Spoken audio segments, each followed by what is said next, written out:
Terima kasih karena memilih channel ini.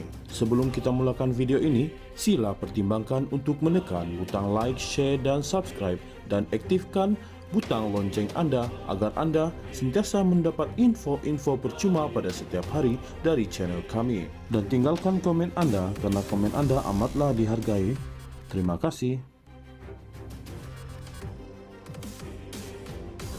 Bekas Menteri Ekonomi Rafizi Ramli mempersoalkan sama ada langkah kerajaan menyemak semula rancangan Malaysia ke-13 RMK-13 adalah reaksi tergesa-gesa terhadap kritikan media sosial yang ditunjukkan kepada Menteri Komunikasi Fahmi Fadzil.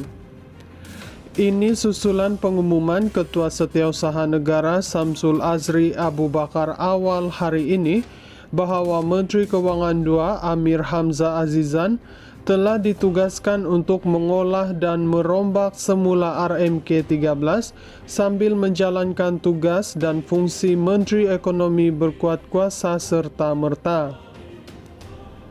Saya bimbang kerajaan mengambil sikap bersikap reaktif hanya kerana ada beberapa ciapan balas kepada Fahmi mengenai RMK-13 beberapa hari kebelakangan ini. Ada netizen yang membincangkan mengenai RMK-13 dan membalas ulasan beliau yang dilihat cuba memadam terus penglibatan saya dalam penyediaan RMK-13, katanya dalam satu kenyataan hari ini. Ahli Parlimen Pandan itu yang mengosongkan jawatan kabinetnya berikutan kekalahan pada pemilihan parti PKR dipercayai merujuk kepada reaksi netizen berhubung siaran DX yang memaparkan klip Fahmi yang menegaskan bahawa RMK-13 adalah usaha berpasukan dan bukan produk mana-mana individu atau kementerian. Fahmi yang juga Ketua Penerangan PKR telah menimbulkan reaksi balas terhadap kenyataannya dengan beberapa pengguna menekankan bahawa walaupun rancangan itu memang melibatkan pelbagai kementerian lain, Kementerian Ekonomi di bawah pimpinan Rafizi telah mempelopori penggubalan dokumen itu.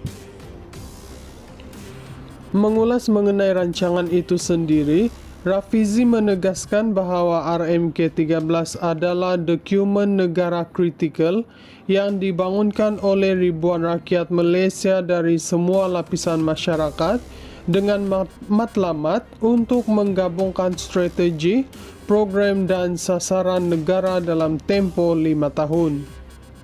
Jika tidak berhati-hati, mengheret RMK-13 menjadi polemik politik akan melunturkan keyakinan rakyat kepada dokumen akhir RMK-13.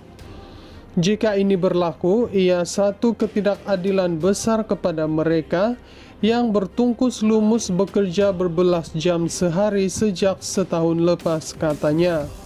Dia juga mempersoalkan mengapa semakan RMK-13 hanya timbul pada saat-saat akhir dan menegaskan bahawa tiada kebimbangan sedemikian dibangkitkan sepanjang proses Kementerian Ekonomi membentangkan kandungan rancangan itu sebelum ini.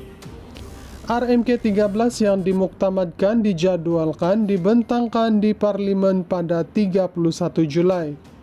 Adakah ini bermakna rombakan semula ini akan dibuat secara tergesa-gesa kerana tiada masa untuk merujuk semula kepada IAPG, Mesyuarat Kumpulan Perancangan Antara Agensi, TWG, Technical Working Group dan pakar-pakar soal Rafizi.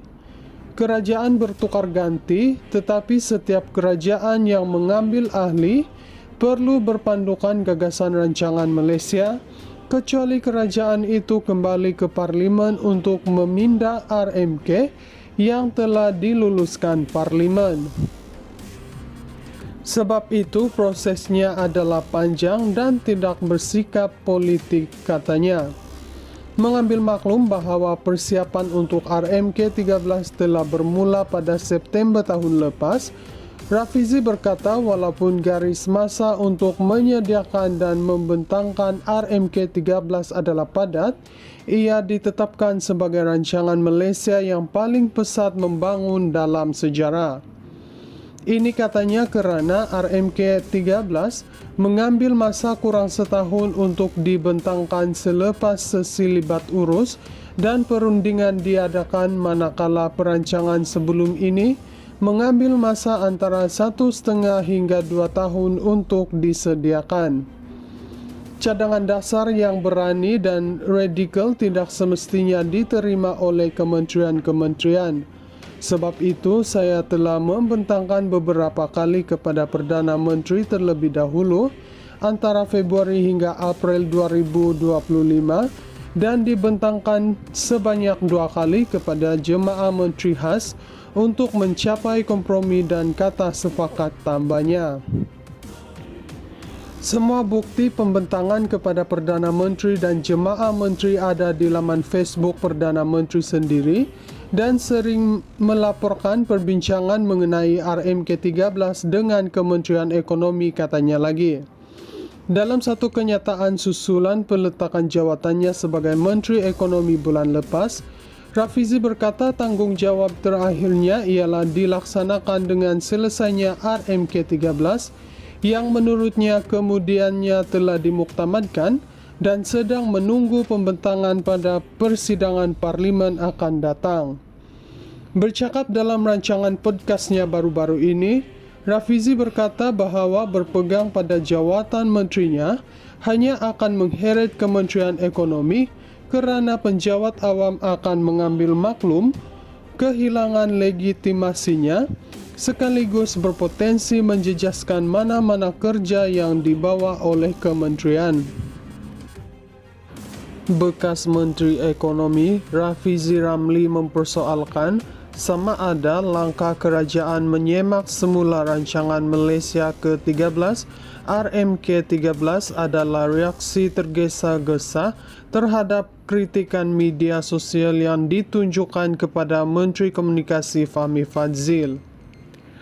Ini susulan pengumuman Ketua Setiausaha Negara Samsul Azri Abu Bakar awal hari ini bahawa Menteri Kewangan II Amir Hamzah Azizan telah ditugaskan untuk mengolah dan merombak semula RMK-13 sambil menjalankan tugas dan fungsi Menteri Ekonomi berkuat kuasa serta-merta.